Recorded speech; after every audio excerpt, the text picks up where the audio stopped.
So unfortunately, the internet was a little bit buggy, so I'm having to cut off your beautiful explanation, but I'm going to try to summarize, which is you love the movement and what's going on here. It got a little bit overwhelming. A lot of other people felt the same way, and maybe they lost what we're doing and kind of lost the context and had to step away because of either burnout or not necessarily sure what the next direction is, etc. And where are we at today? What is potentially the next step, and what do you think that looks like? Is that essentially it?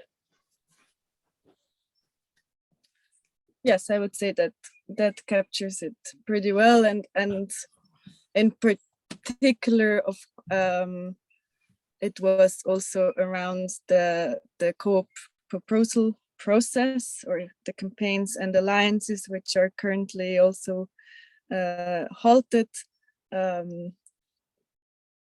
That I would also specifically like to have a bit more clarity around, because also I do still feel it's the way we want to onboard both alliances and also people by gifting these seats is still for me something that is very, very close to my heart, and kind of gives us an access point to even like kind of talk to people and say, okay, these are kind of the options. How can I tell other people how to enter into this and actually make it kind of useful for their lives?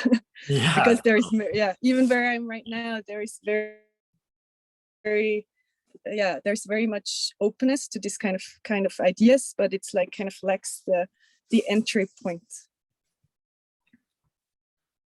100%. Have you seen anything on the seasons proposals yet?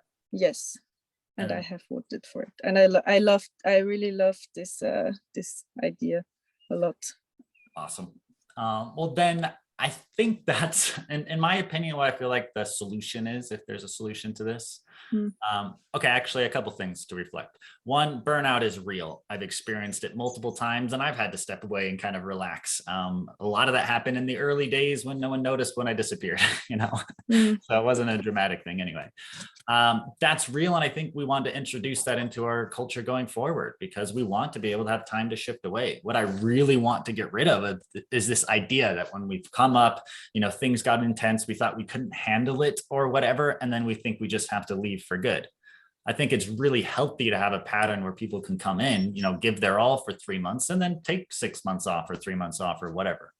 So that's kind of the idea behind seasons, is it's like periods where people can actively step in and step out and not, step into overwhelm.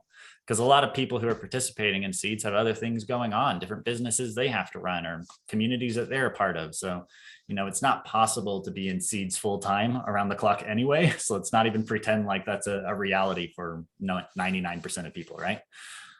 Yes. So that's kind of the idea behind seasons. Let me kind of just share it with you real quick, because this is what I feel like. I'll kind of just walk through how I see the next steps going, and then you just interrupt me literally whenever you feel like. Tell me what you think. So can you see intro to seasons here? Yes. Okay. So this is what I think is the next steps, is to do the roundtable. I think this is kind of the next step to bring the ecosystem back together, and then I'll just take steps to what it looks like going forward after that. We were planning on having the roundtable every equinox and solstice, so coming up here in March, but I'm not entirely sure if the ecosystem is ready for it. So I want to actually share this video along with, proposal that maybe we do the first roundtable on, say, Earth Day or something, because I'd really like the do tools to be ready before the roundtable in order to bring everyone together. So it's a proposal to maybe change the date we do the roundtable depending on how ready everyone feels like we are for it. And then what that actually looks like, because a lot of people are like, what the heck has been going on? It's really confusing. Like, the roundtable is actually designed to solve this. So day one is actually going to be a recap of not only what we did last season, that's what it is going forward, is every roundtable we look back at the previous season. But this is kind of a recap of where we are today from every organization that's been serving Seeds perspective. So we'll give each organization that's been part of Seeds, Haifa, Renaissance Explorer, Samara, etc. 15 minutes or however long we give them to just give a full overview of, what's alive for them, what have they done so far, and kind of a whole recap of everything we've done up until this point. So that way we have kind of one session where everyone who's like, I have no idea what's going on, this is way too overwhelming, like what's happening, they can attend this and get a pretty, hopefully a clear picture of what's actually going on and what have we done so far. So that's kind of an idea of how we can get everyone on the same page. Simultaneously, and roundtables going forward, it's what we learned. So it's a combination of what have we done and what have we learned in two different perspectives and presentations. So I'll pause there in case there's any immediate feedback on the day one flow. No, that sounds very helpful. So inflation resistance. So perfect. Oh, I think a video just started playing. Got it. And then day two is going forward. So again, this is how we align on what are we going to do next. So a lot of organizations have formed. I've talked to probably a dozen or even 15 existing organizations over just the last couple of months who are like, yep, we love seeds. We want to participate. We want to bring this. For example, Mapdio wants to help make a map for the seeds ecosystem. Another organization wants to help come in and actually help set up legal entities for, for benefit organizations and stuff we're doing and help them bridge that gap between legal entity and Web3 and what's going on. So anyway, all these organizations that are like, hey, this is something valuable the seeds ecosystem needs, they can present what they'd like to do for the next season. So we try to break things down into seasons. And so just sorry to interrupt you here, but no, please. So just also because this might be helpful for others, but the commons, what we call or what we consider as commons organizations are organizations that want to contribute something to the seeds ecosystem. And how, or because then we also, and I know there is some confusion around what are seeds commons organizations and what are seeds alliances. Do we still talk about seeds alliances?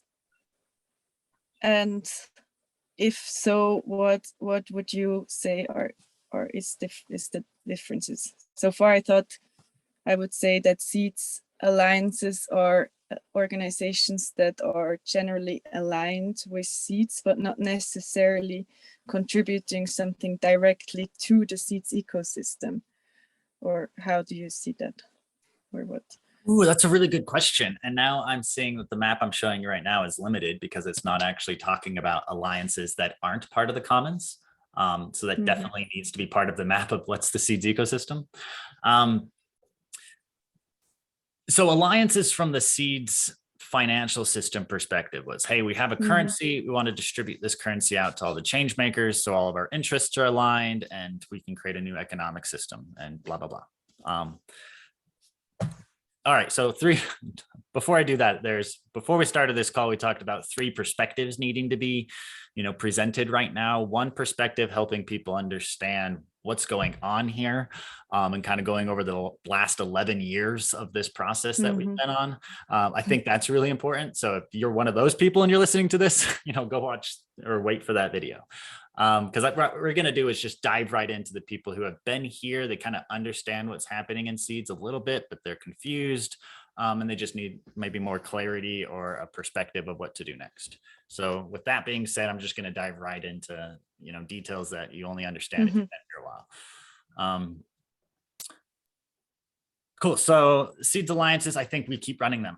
And that's one of the primary ways of also supporting the organizations joining the seeds commons. I think in special circumstances, or of course, it's up to citizens themselves to keep doing alliances for any organization, even if they're not going to be part of the, the seeds commons. So it's still there as a tool for us to distribute out seeds and build the, seeds ecosystem larger. But it's a really powerful tool for helping distribute seeds to the commons organizations. So HIFA, for example, got a big pile of seeds for helping build all the tooling for the seeds ecosystem that helped align our interests. It was really good for HIFA, et cetera, et cetera. We want that same possibility to exist for every DAO and every organization who's joining the seeds commons, right? So what does that look like? The commons, kind of going all over the place. It's formed by all the organizations who make up the next season. So showing the roundtables first, because it actually helps us understand how we get to the seeds commons. So I'll bring us back there, but just to respond to your question real quick about alliances, they're still open, and I think we could still be running them, and maybe even should still be running them. But we could focus potentially on doing them for the organizations that are going to be joining the alliance. But that also comes joining the comments, you mean? Sorry. Yeah, joining the comments. Yeah. The comments, Yeah, right. I am. Right. Okay. Or other organizations. So for example, this is kind of where things start fractaling. The Regen Civics do is a whole alliance of organizations that are all not necessarily directly part of the commons, but yes, they kind of are through a layer down into the Regen Civics, right? We would like for those organizations, because all of them are regenerative in nature and building a more beautiful world, a lot of them are going to be applying for alliances as well, right? So any one of the allies here that are out there talking to groups on the ground, you know, local scales actually overseeing a bunch of alliances. I know Momdu has, etc. It's kind of the same thing. Like, who's overseeing that alliance to begin with? It's probably one of the organizations that are part of the commons. Otherwise, it's not happening, which is the reality we've seen, and why there's a feeling like there's a stall, is we actually needed all of these organs and all of these organizations in order to coordinate this ecosystem. It was too much for HYPA to take on. We learned that really early. So we've kind of been stalled because we needed to go through this DNA reforming phase and actually design this, the kind of the meta ecosystem of organizations. Like, we were missing this piece from the beginning. And I think this is kind of the next step we need to take, is actually set up this structure, have different clear boundaries of organizations who are doing various things within the ecosystem, and then are empowered to act and move forward, right?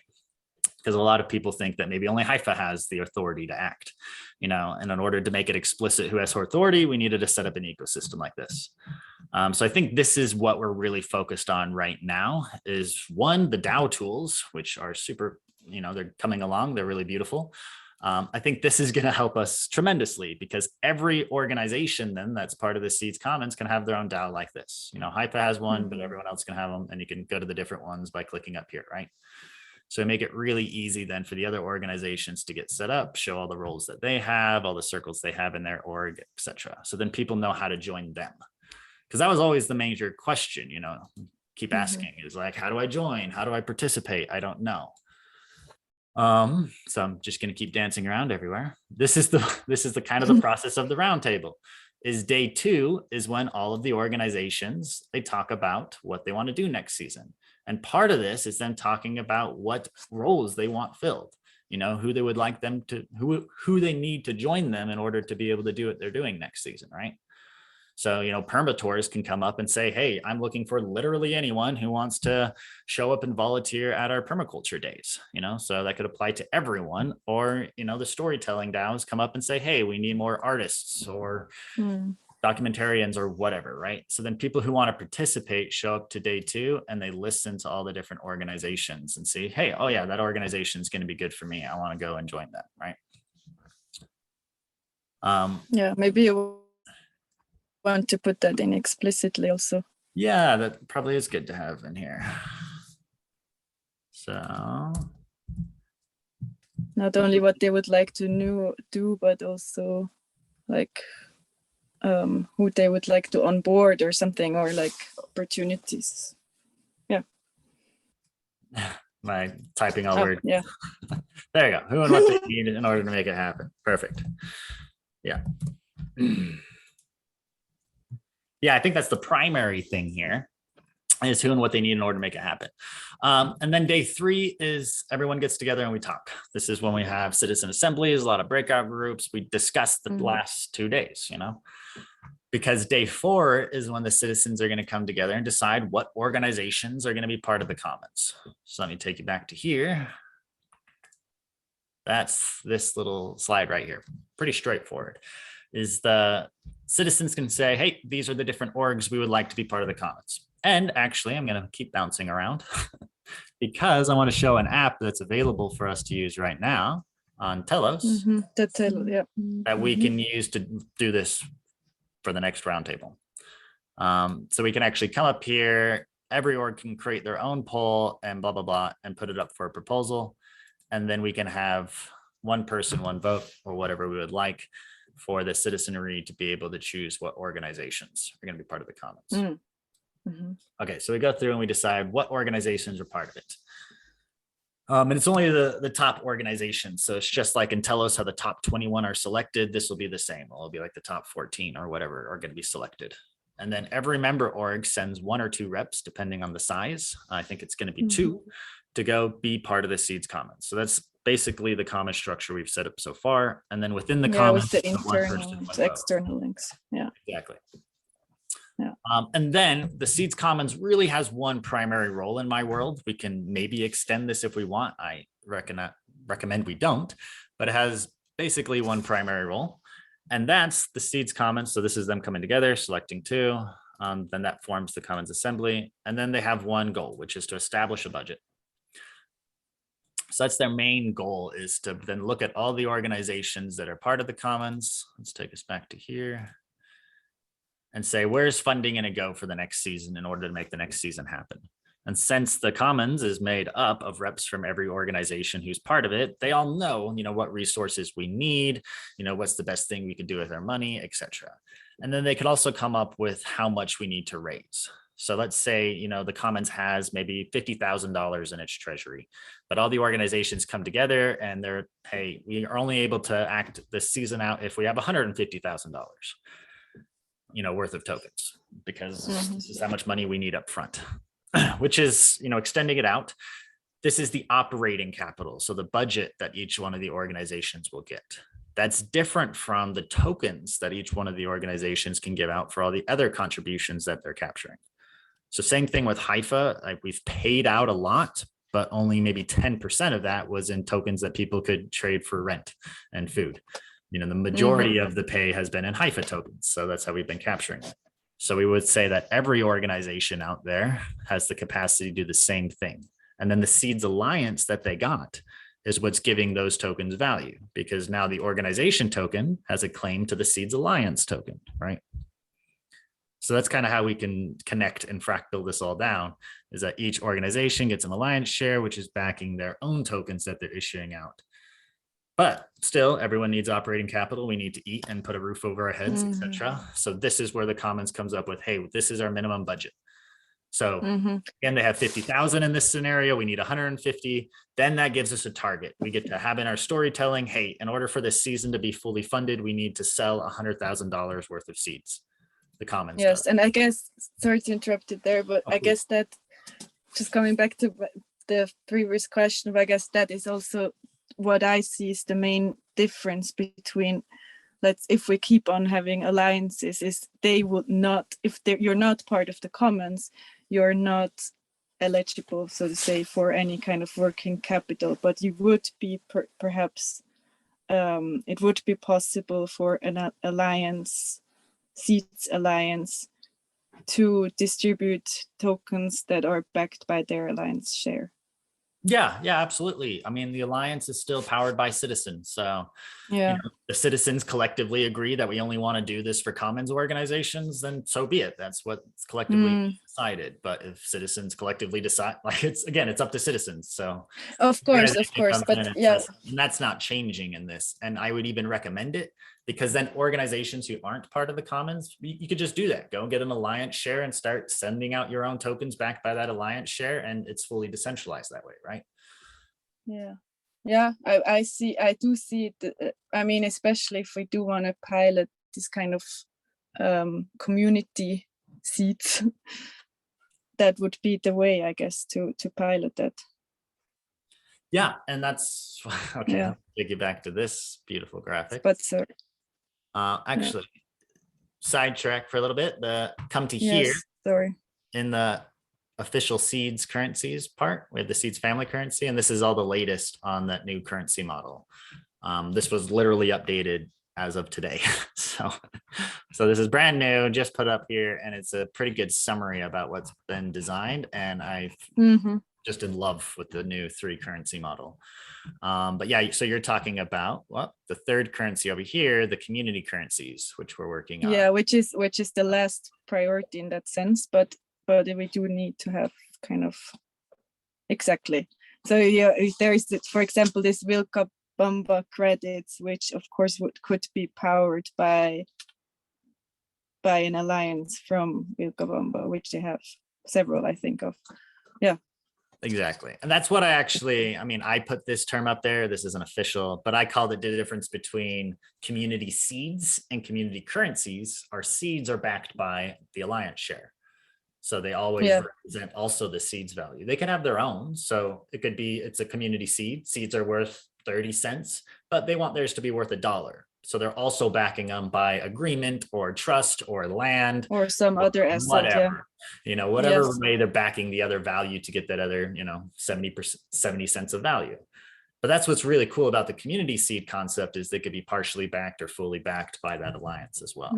Yeah, I really love that. I mean, that's the part I'm mostly excited about. I mean, I'm excited about all three of these because they're really no, of course, yeah, cool. Okay. So I think they come together and really create a powerful ecosystem. And it's, again, following those biological principles.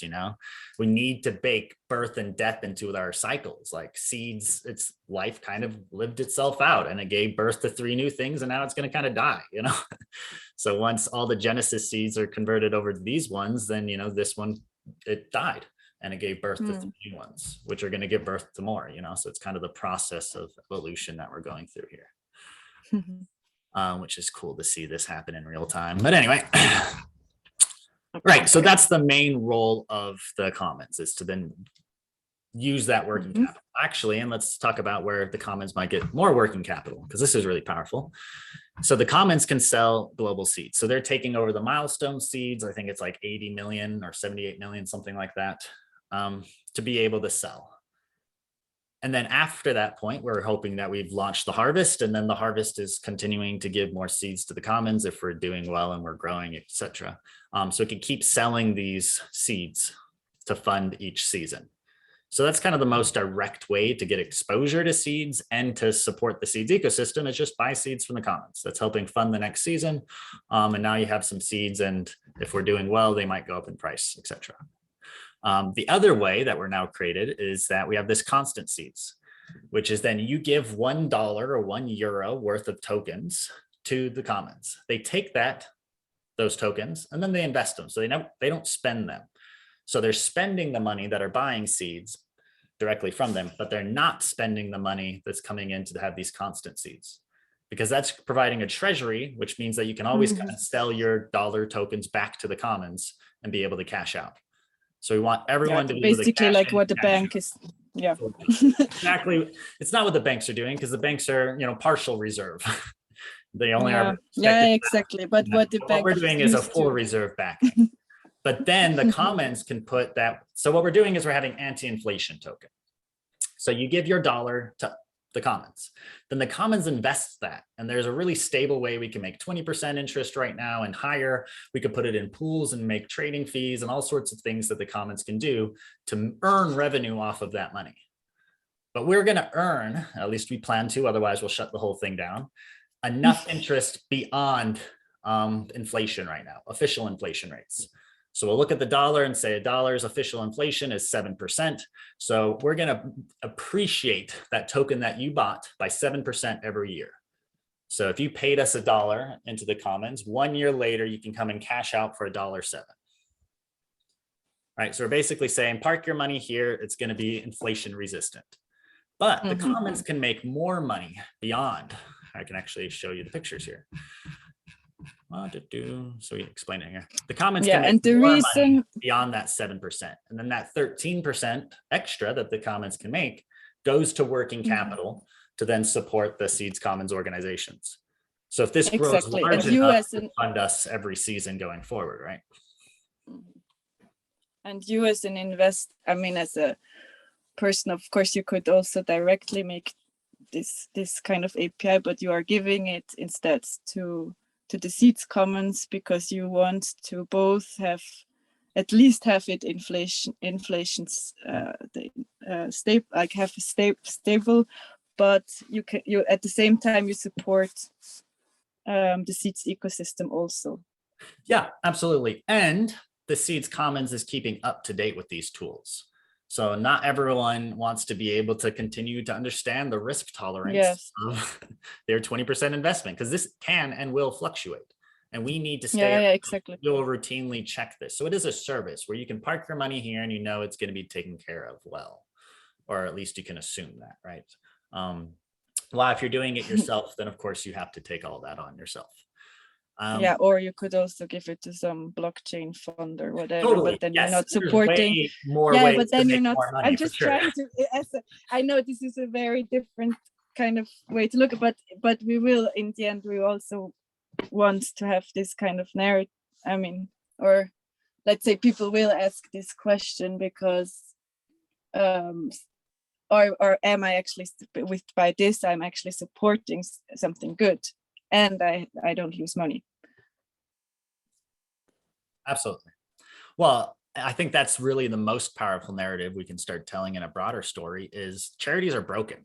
You know, charities are an extreme broken side where corporations are the other extreme broken side. You know, the organizations of the future don't have that concept. And this is demonstrating that where, you know, you don't have to pay money for systems change. How about we're going to offset inflation and you can support systems change at the same time? Like it could be a really powerful selling point for people who aren't just exactly, you know, make as much interest as they possibly can, but they want to support good in the world at the same time and make good money. Like, okay, cool.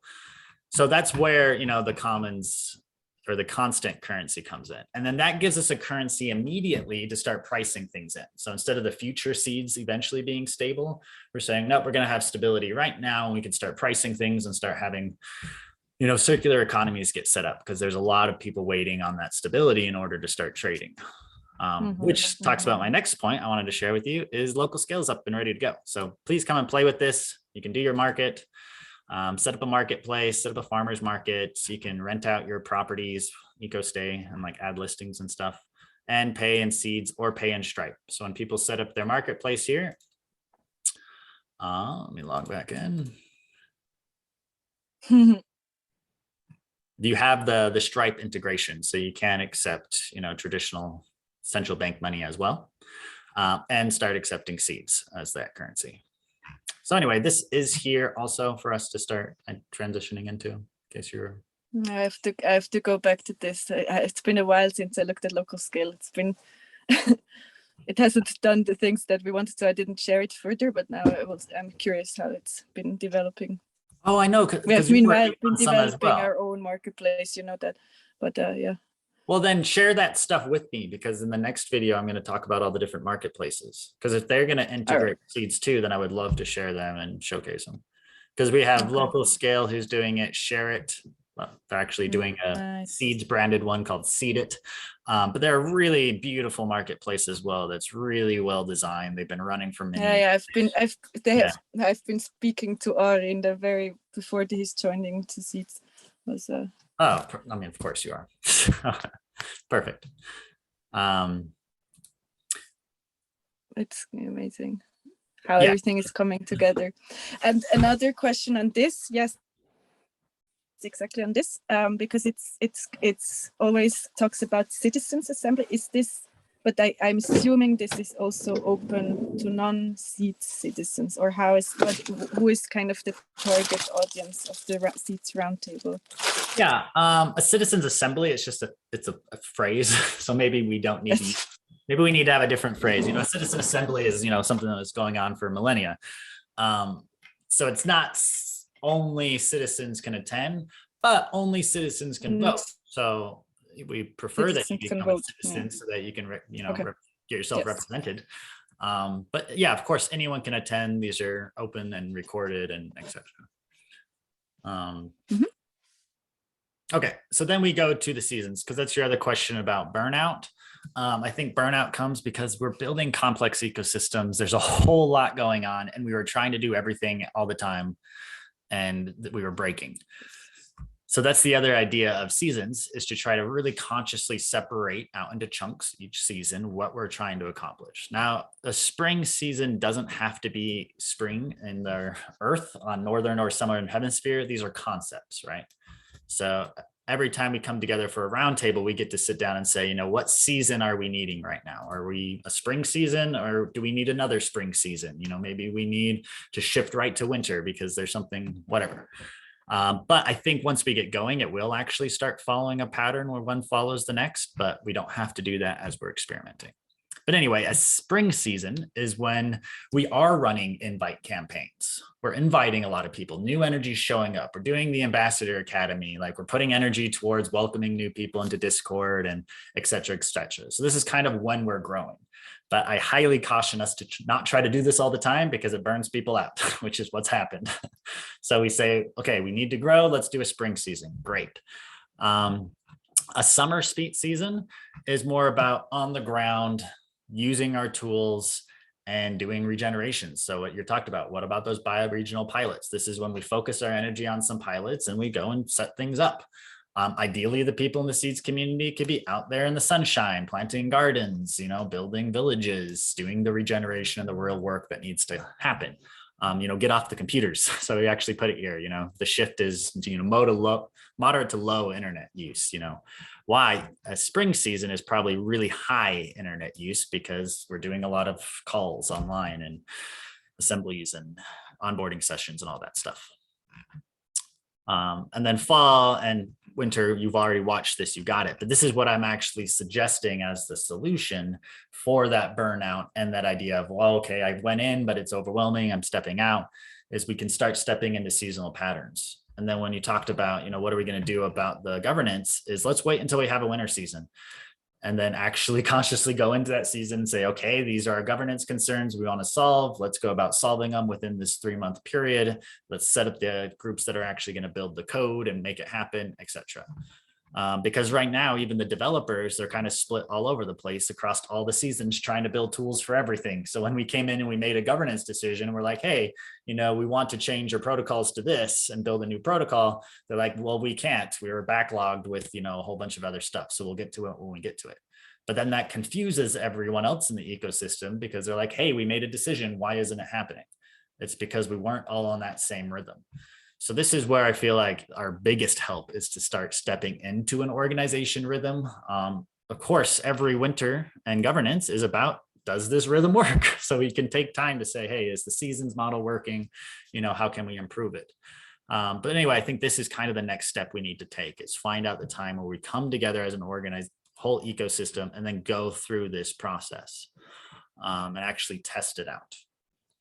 So I wanted you to kind of hear that as my immediate, what I think the next step is, and then let this process decide how we move forward from here on out. So that council is going to come together, they're going to set a budget, and then every one of the organizations within here, then they can go about getting their alliance share if they don't already, setting up their own DAOs, setting up their own roles, and then go about doing how they're contributing. So I think that's maybe how we can go about evolving. I will pause there. Any thoughts you have? Yes, I completely agree that creating this kind of rhythm is one extremely important element in helping with this kind of burnout or overwhelmed feeling. And the other, which you've also beautifully started here with this GitHub, is, I think, knowledge management, or making information accessible. And I do wonder if that is explicitly also part of maybe one of the seasons, to actually document where we are, or like, because I think part of the overwhelm is because everyone's doing everything at the same time and all the time kind of thing. And part of it is trying to keep up with everything, to stay kind of on top of the information flow, which this kind of thing helps a lot, obviously, to kind of be able to direct people towards a knowledge base, or the roundtable. But it's all about like having the discipline to actually also update that knowledge base. So I do feel that we would have to devote maybe even, maybe this is also the winter thing, to actually like, because it does say consolidate, but to also make sure that what we learn and what is also part of those roundtables where each commons organization say what they learned, that this is also somehow documented in an accessible way that doesn't make maybe watching the recording of all the, maybe it is watching the recording of this part of the roundtables, but then this would have to be in the GitHub. I'm just this is just No, something that it's going well, and that's exactly what this is right here. Yeah. So in the knowledge base as the seasonal recap, so we plan to just put them in here, and we can just recap for every one of the steps. So we can show all the videos and notes, and every organization might have their own pitch deck they can share here, and you can kind of get an update. But ideally, we are just doing it in that one video. And that's why we're keeping them short and to the point, is we want them to really serve as a good update. Yeah. So yeah, 7 to 15-minute presentation of what was accomplished. 7 to 15-minute presentation of key learning. So it's kind of following the TED Talk, but even shorter and more concise model. And then building them all together. So ideally, when we're not asking too much from people, the minimal viable ask for people to really participate in seeds, I want to be show up to the roundtable, and then make a decision at that point if you want to dive in for a season or not. You know, if you find something that calls to you, great, dive in for a season. But then you're only committing for a season. You don't have to dive in for the full time. You know. So we make it really easy for people to get a hold of what's going on and be able to step in. So that's the whole point of the roundtables, really. What do you think? Does that do it? And what's missing?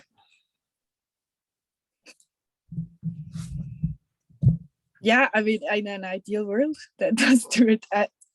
It will show. I mean, it's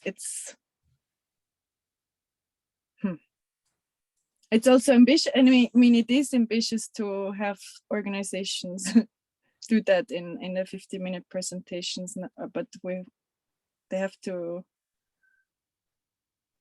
kind of train those resources to do that. Well, and I mean, even of course, it always needs this kind of discipline to actually then do it. You know, it's that's the whole thing. Also with this knowledge base, there is, I love the structure of it. There's still a lot of blanks, and it's that's why I was saying it needs kind of almost some time allocation to actually go and do that. I for personally know that this is a huge struggle to actually find the time to sit down to even record my own learning sometimes, you know. Absolutely. Well, and this is the role of a couple organizations. So I think it's something that we can fund these organizations as often and maybe in just always. But that's the Renaissance Explorers, for example. Like they were kind of getting started to do this. They were going to be documenting and creating deep learning materials and really helping people understand. So that was their role, is to provide that need. So yeah, so it's not the hotel. Yeah. Exactly. So we have the organs, they're not being funded. The organs aren't coordinating. So like they're there. Yeah, I just think once we actually plug it all together and we start getting the, engine going, so to speak, the ecosystem actually forming, we'll start seeing these things kind of solve themselves, or any tension we have is an opportunity for the next organizations that want to join Seeds to be able to present at the roundtable, to be like, hey, we realize Discord's completely broken and no organization within the Seeds Commons is taking care of that. So, we see that huge gap, we're going to create a new organization and we'd love to do that. They present that at the roundtable, and then all the citizens are like, yeah, we love that. We want to support that. They vote for them. They join the Commons, and then they go and make that happen. So this is how we can continually evolve. If people all over Seeds are sensing that something needs to happen, but there's not a really clear process in order to get it solved. This becomes that clear process. Great, you have attention, create a 7 to 15-minute presentation about how you're going to solve it, what it is, what your organization is, good, and then bring that to the roundtable and let the citizens kind of support you, right? And then that's when you get to come up and say, hey, we need to fix the Discord, but I have no idea how. So I'm just putting the organization together, but, I need these 3 roles of Discord moderators or whatever to be able to actually help me with this process. And then I present that at the roundtable. And that's when people watching are like, oh yeah, I can do that. I'm going to join them, And the Seeds Commons DHO holds, or this might be something, I mean, this the scale or this what you were talking about, to actually manage or invest the funds that are invested as the constant seeds. Yeah. Or is this because or is this is because this is on this actually landscape, it's not really here. We have the app developing, but actually also there is in that now it sounds as if that is kind of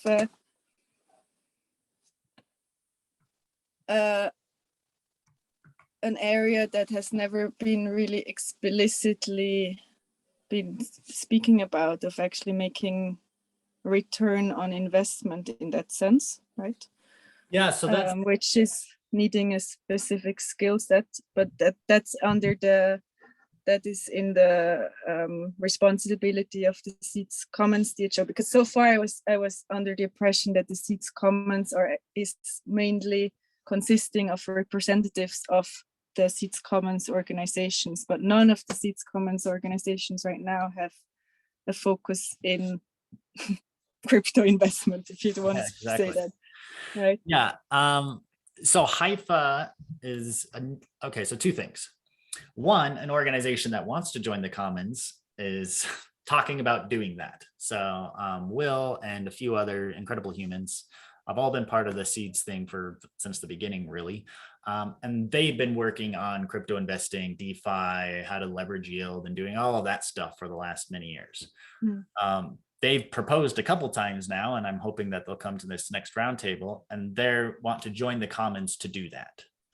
Okay. Yeah, exactly. If they do that and they take over that explicit authority, great. If not, Haifa is wanting to set up just the basic stuff, which is what's presented in the Seeds currency. So we can set up the 20% yield and set up the Seeds. Anyway, the Seeds currency model Haifa is taking on to make that. So we're still owning that, which includes how to make that 20% yield.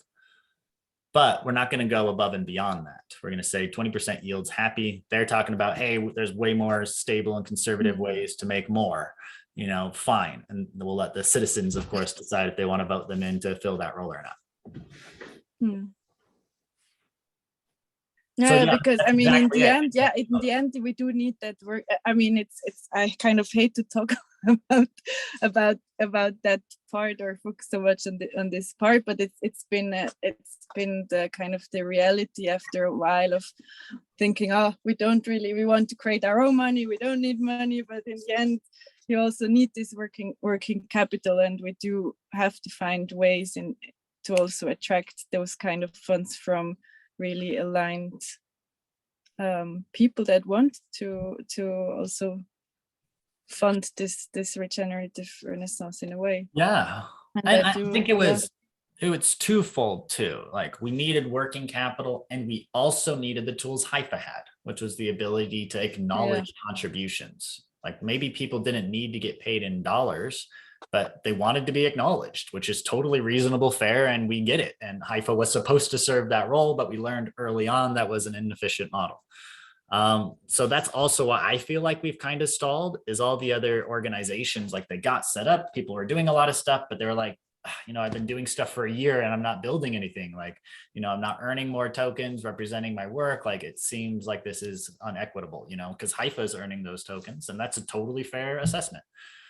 So that's why, we then shifted all of Haifa's effort towards getting the due out, because in my world, that's the next step that all the organizations needed, so that they could start acknowledging contributions and having seeds that they were holding on that were backing their organization tokens. So we needed to align all those interests.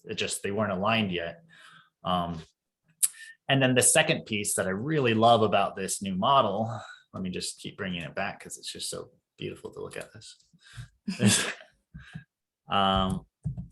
Is that we get to be clear on what the next season needs and how much funding it is. So we bring all the organizations together. People are also clear why they're buying seeds, and it becomes a really nice story.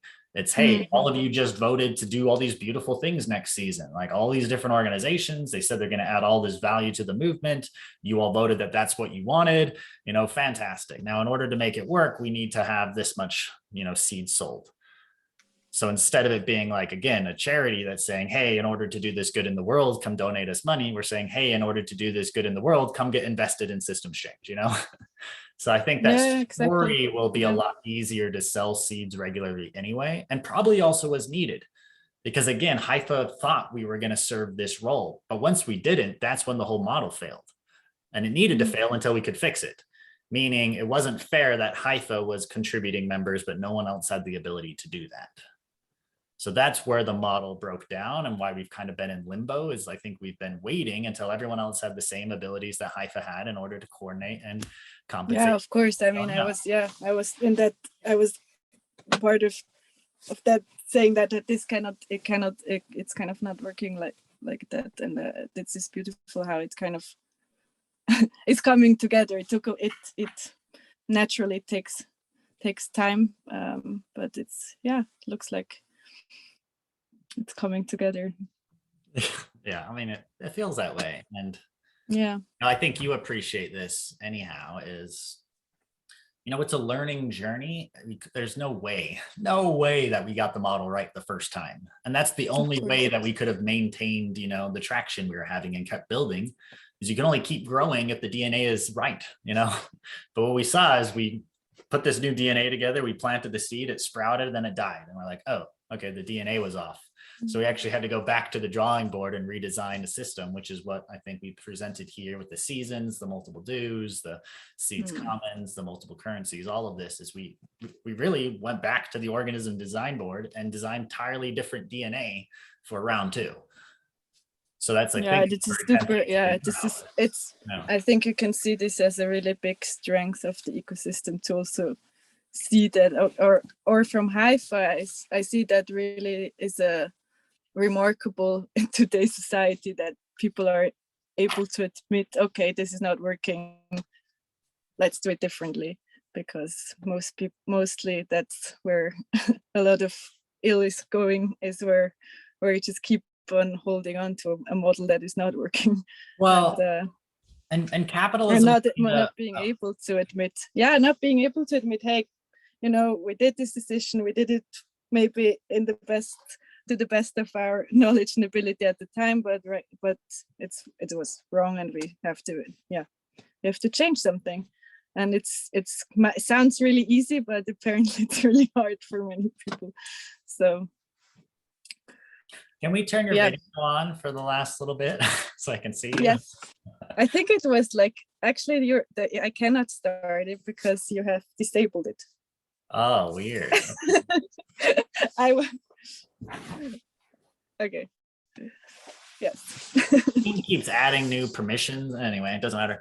I mean, I think it depends on what the goal is. You also asked that at the beginning, what is the goal?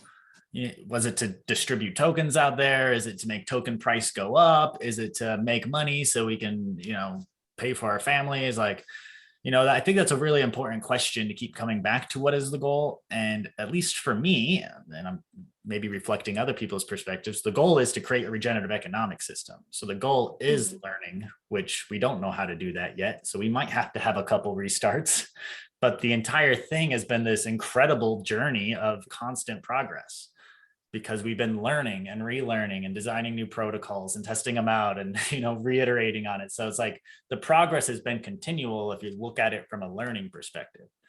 If you look at it from a perspective of, are we distributing out a bunch of tokens? Then no, like that failed and we really stopped doing that, and alliances slowed down and campaigns were halted. If you look at it that way, you're like, oh, okay, the whole thing failed. Especially if you're looking at like token price, token price was going up and then it stopped. Oh, we failed, So I think there is a lot of those like, ooh, you failed, if you're looking at one of those other things as being the goal. But again, if the goal is to come together and learn and experiment and continually evolve and design it, because I'm here until we build it or until someone else does, so I don't have any reason to step out, but simultaneously burnout is real, and so is overwhelm. So I know a lot of people feel that way, but then they're like, well, shit, I can't hack it. I can't take it because it's just too much and it's overwhelming and etc. So that's what we really needed to design into the DNA, is to acknowledge that this is incredibly complex, and there has to be simple containers for people to be able to show up, participate, step out if they need to, take care of the whole human form. I mean, what we were also doing the last few years, where some of our developers were like 16 hours a day sometimes coding and just burning themselves out because all these tools are being needed to get built. Like it's not healthy protocols. So that's why we had to keep coming back to figure out like, what's the real healthy way to build this thing, So anyway, I see it from that perspective, and I'm just like, wow, we've made incredible progress. And I think we went through this like birth wreath thing phase in the last like 9 months, it looks like, since the last proposal for HIFO was voted down. And that signaled like, hey, we need to create new DNA.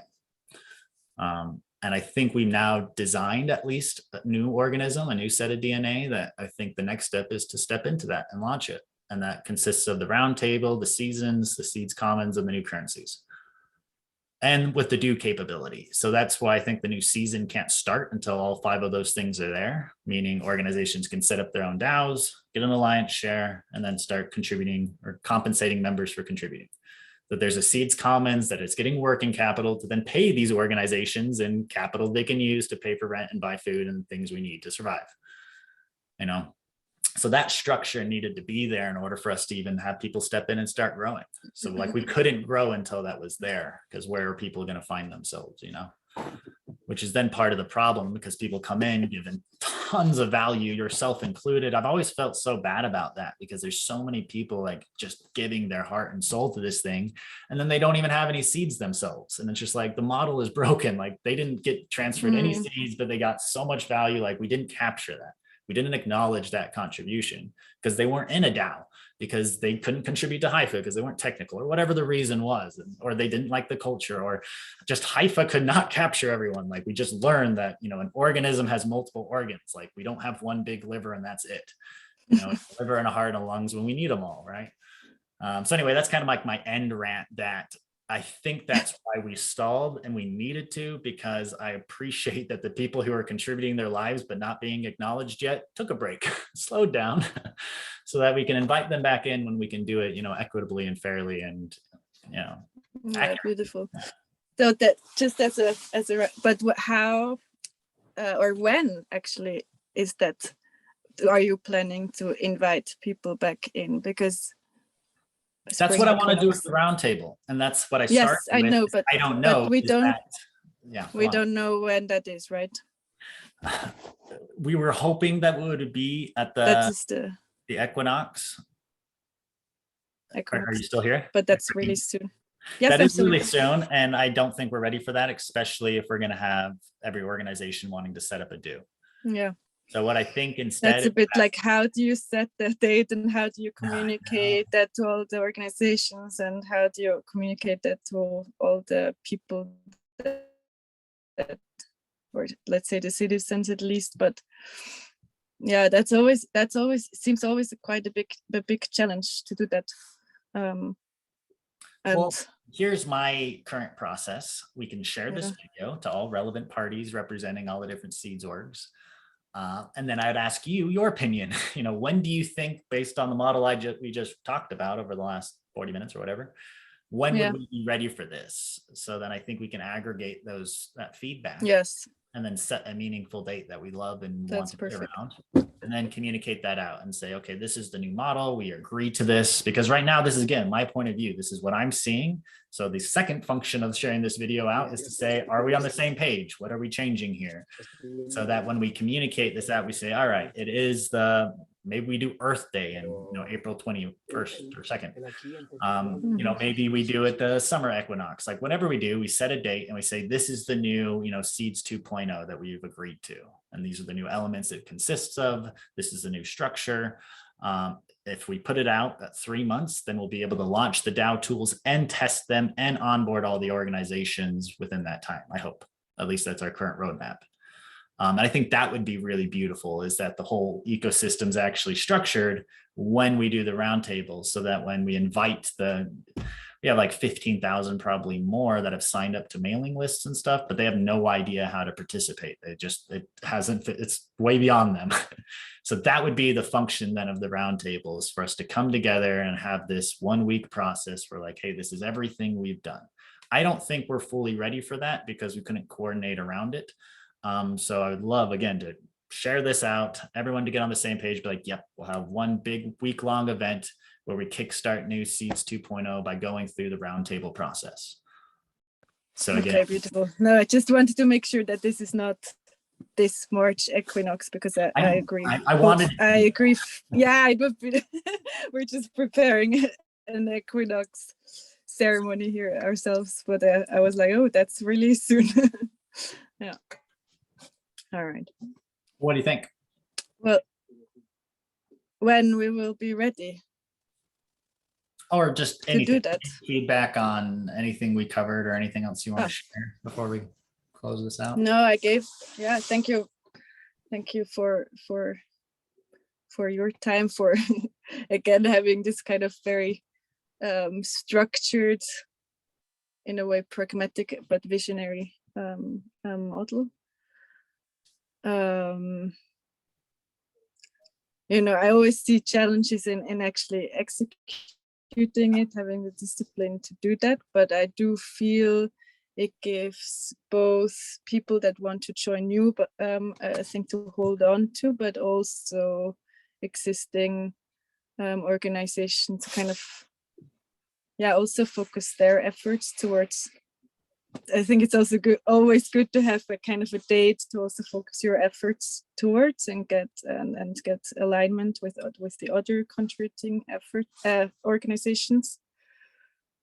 So yeah, because I always have this picture of a slime mold when I think of the seeds ecosystem, which is like very good in understanding where it needs to go to, because it is actually one organism and they can't do that. So we do need this kind of, do need to explore in kind of all directions, but we also need this place where we can come together and say, okay, what has worked, what has not worked, and having the seeds roundtable to have that's what I see the function of the seeds roundtable. Then I think we can kind of imitate that in a way. Ooh. But, well, I want to extend your analogy, and I think we were slime mold, but what I'm proposing is that we evolve into a higher coordinated organism. Slime mold's incredible, but I'd call slime mold decentralized. Slime mold is decentralized. It's a decentralized organism, really. Yes. But what I think we're evolving into with seeds is we were decentralized, meaning we had no leaders, and that was a problem. And I was pseudo playing that role, and I don't think that was healthy either. But what we're moving into with the commons model is that we have multiple explicit leaders.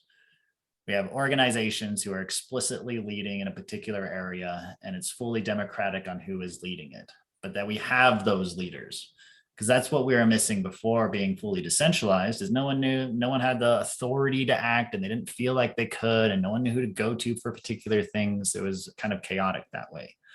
It's good, it's fully decentralized, it's hard to disrupt, but it's also hard to coordinate and go anywhere, So, I mean, we all see it with Bitcoin. Bitcoin's a perfect example of decentralized governance, meaning basically nothing happens. But what we wanted to evolve into is distributed governance, which then we intelligently distribute leadership and power and authority across the organization so that we can start coordinating. But I look at it as just an evolution in our potential, just like the evolution of species on our planet, I also get super meta, and I want your opinion on this before we close out, but is if you get really high up and you look at it from probably a high lens and meanings of that word, you look at the evolution of life on our planet. So it started with, single cellular, multicellular, fungal kingdom, plant kingdom, animal kingdom, etc. Everything having kind of a higher organizing potential behind it.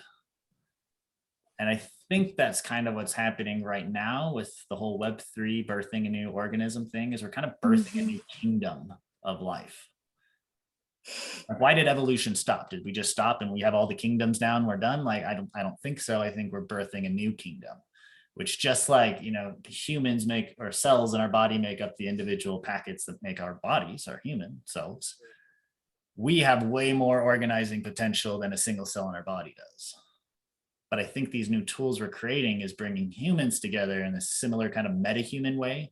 So this is why we're mirroring like the organs, is like if we create an ecosystem of humans that start looking like an ecosystem of cells in our body, then we create this meta-human, which then has orders of magnitude more action potential than we individually do, just like us versus our cells in our body, right?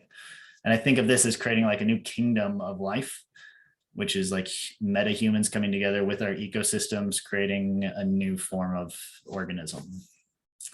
So anyway, I got super meta there for you for no good reason, but it's just something I've been seeing lately and being like, this is an interesting pattern to, you know.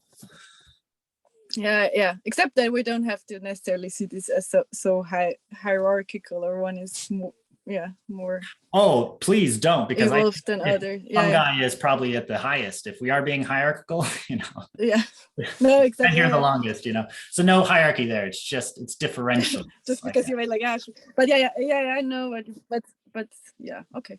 No, I do. That's kind of what I thought in my mind with the slime mold of having a superhuman organism in that sense of, and then you need this coordinating. I don't actually even know how, and I don't even think it is known exactly how the slime mold does that. So yeah. Study the slime mold to learn decentralized governance. You know? Study ecosystems to learn distributed governance, you know? Yes. Interesting. All right. Well, anyway. No, but thank you for that.